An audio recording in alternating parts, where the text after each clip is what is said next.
আমার টঙ্গিবাড়ি থানার প্রশাসন ভাইয়েরা, সাংবাদিক বৃন্দ, সকলকে জানাই আন্তরিক অভিনন্দন এবং মোবারকবাদ।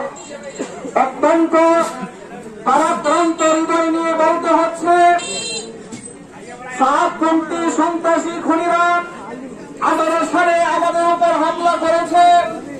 গত 18 ডিসেম্বর গভীর রজনীতে নিরস্ত্র সাধারণ মুসল্লিদের উপর তাহাজ্জুদের নামাজ অবস্থায় এই খুনিরা সাধারণ মুসল্লিদের উপর হামলা করে তারা খুন করেছে।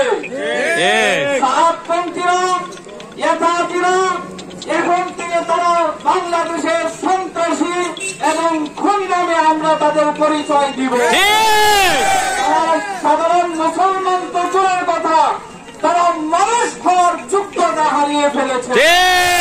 তারা আমাদের নিরস্ত্র ভাইদের উপর তারা যেভাবে হামলা করেছে, সাধারণ মানুষের উপর এবারে হামলা করতে পারে না।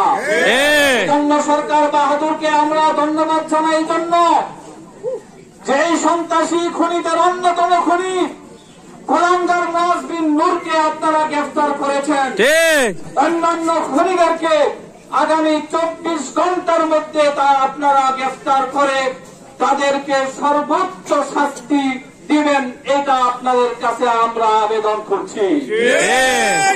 যদি এই খুনিদেরকে গ্রেফতার করে সর্বোচ্চ শাস্তি দিতে ব্যর্থ হন, তাহলে বাংলার তাওহীদি জনতা কিভাবে তাদেরকে শায়েস্তা করতে হয় এই পদ্ধতি এবং সিস্টেম বাংলার মুসলিম